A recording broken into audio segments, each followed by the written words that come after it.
Hey, Igbo people, nke tata ga-adị egwu. Unu mana asị na-ebugharị egwu ebugharị ọnọdụ. Anyị na-eje na bụ ochie dike na nwaanyị nke kajara akaja, onye megoro ihe dị iche iche na ịkwalite asụsụ Igbo, ọdịnala Igbo na omenala Igbo. Ebe ahụ ka anyị na-eje kịta.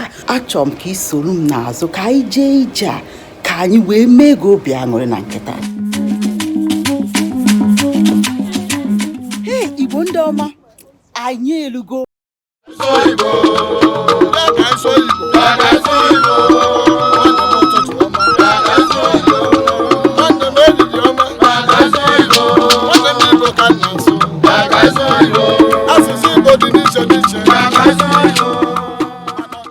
Igbo bụ Igbo, ịma na agwara m unu na nke tata ga-apụ iche.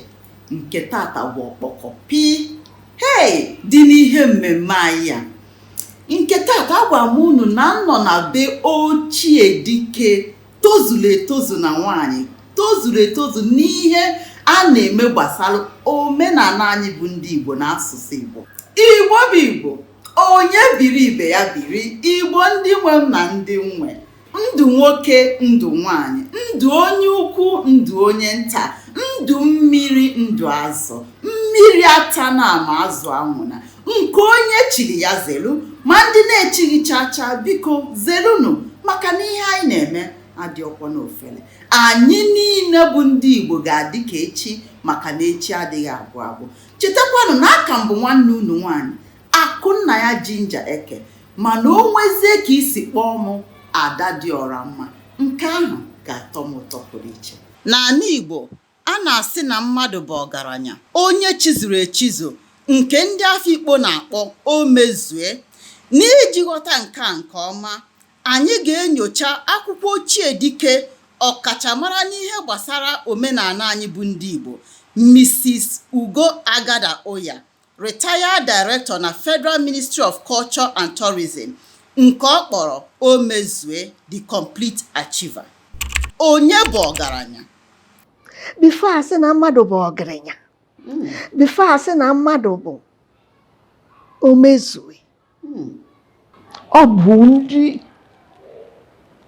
ilo, ọ bụ ndị anị, ọ bụ ndị obodo ga-asị Omezue bụ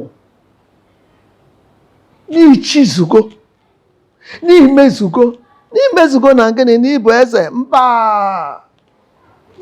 O miniri n'ịbụ ezigbo mmadụ. Your character, omume gị enyocha gị ya, etu isi kpata akụ gị enyocha gị ya. Ị na-eje na nwaanyị mmadụ, ị bụ onye ori, ị bụ onye ama, ị bụ onye eziokwu. Ọ bụ ife ndị ọcha ya akpọ summary statement in a man's achievement. That is ife ndị Igbo ga-asị n'ichizuo. Wee sị ka ndị akwụkwọ ka ngosifa ife ọgaranya bụ. Ọgaranya bụ onye fụrụ ndị ọ na-achị n'anya. Ọgaranya bụ onye bụ ọfụ onye ọ na-achị ọ na-adịrọ ka ọ dị ya, o meeli ya. Ọgaranya bụ eze, bụ onye nwe obi mmiri, onye nwe obi mmadụ, onye afụfụ ndị ọ na-achị na-emegide. Efe akpọ gị Omezue, ịbụ onye fụrụ mmadụ ibe gị n'anya, ịbụ onye ihe na-eme onye ọzọ na-egbu gị ọnụma. Ọ na-eri gị ọnụma maka na ịbụ onye na-achị ya, a na-afụfụ ya bụ afụfụ gị. Kedu ka ndị Afikpo si eme emume Omezue nke ị dere n'akwụkwọ gị Omezue the Complete Achiever? Before ichi echichi a akpọ gị Complete Achiever, before enye gị tatụrụ afọ, before i celebrate ya, ị ga-enye ndị community time, comment, priest ji ichi ịgba akwụkwọ asị gị onye mara ihe oyi ekwu ya bịakwa kwuo kịta. Afụta emechara kịta onye ọbụla ekwuzikwa n'ihe ọbụla. Ikwuzikwa ihe ọhụrụ ọkwa court because ọ wụzi kịta o representiziri obodo afọ. Nwaanyị na-ekwughị oge ni nwaanyị ọ bụ kịta iche ekwu.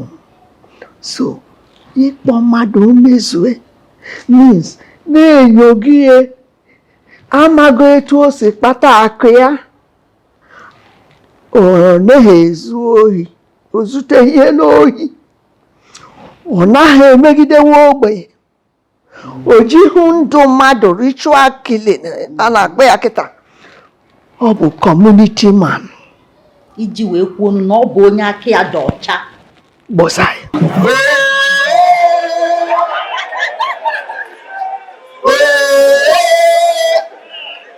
Nnukwu akwụkwọ a juru na omenala anyị bụ Igbo ịkpọrọ Omezue the complete achiever.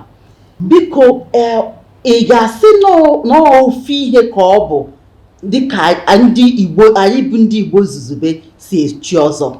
Nne m, ịma asị na mmadụ echigo ọzọ, o meriri onye ahụ echizugo n'ime omume bụ ofu ife. Why? Ọ bụ ife ndị ọcha ya asị na summary statement of a man's achievement. Ife ahụ ya asị na o chizue, o mezue. Ihe just tete ụlọ asị na ị na-eji ichi ọzọ. No, ị echi ụmụ echichi ndị ọzọ. Ọzọ bụ ikpeazụ echichi ya echi. Ọ bụrụ ya onye na-akpa na nsị, onye na-akpa arụ ama nchi ọzọ n'ala Igbo. Onye na-eme ife ọjọọ ama nkwu echi ọzọ n'ala Igbo. Ya na Omezue bụ ofe ife. Achọrọ m ka ị were asụsụ Afikpo. Asụsụ Afikpo na-atọ m ụtọ rinne maka abụ m onye Afikpo. Gị onwe gị na-ege m ntị, ama m na ịmahụ na abụ m onye Afikpo. Biko were asụsụ Afikpo wee duo ndị Igbo na-ege anyị ntị ndụmọdụ. Oriakụ Afikpo, ndewo. Ndụmọdụ anyị one word, ofu mkpụrụ okwu, ọhọ. Enya gị bụrụ ama gị. Enya gị bụrụ ama gị. That is, ọ bụrụ jide ka iji n'okwu Igbo a translate kwala ya toje. Anya gị bụrụ ama gị. Anaghị asị ochi ntị na aga erue. Enya abama, enya abama gị fụ ezi ndị mmadụ gbafe onye gbara njere ga emegide ongida enya gị na gị amaghị eji emewe sọfụ nọdụ na egburugburu. Ezinne, kelezunu ndị Ehugbo. Unu jọkwa ndị Ehugbo ụmụaka ejale. Ọ bụ nwa bụ gagada, nwa Omezue nnali mbagada, ezinwachi Ehugbo. Unu jọkwa. Ehugbo ndị nwe m, unu jọkwa. Ọ bụrụ na ibinyebeghị aka na nke ndị oyibo kpọrọ subscribe, biko binyelu m aka ka anyị wee na-aga n'iru. Mana ọ bụrụ na ibinyego aka, ana m asị gị daalụ rinne, ana m ekene wee na-asị gị ka ọhịa nke taa dịka na-enwe amaghị ya, maka na anụgba na taa echi bụ nta. Ma chetakwanụ na ndị Igbo si na agadi nwaanyị anaghị aka nka na egwu ọ maara agba. Daalụkwanụ, gwazikwa ndị ogbe unu.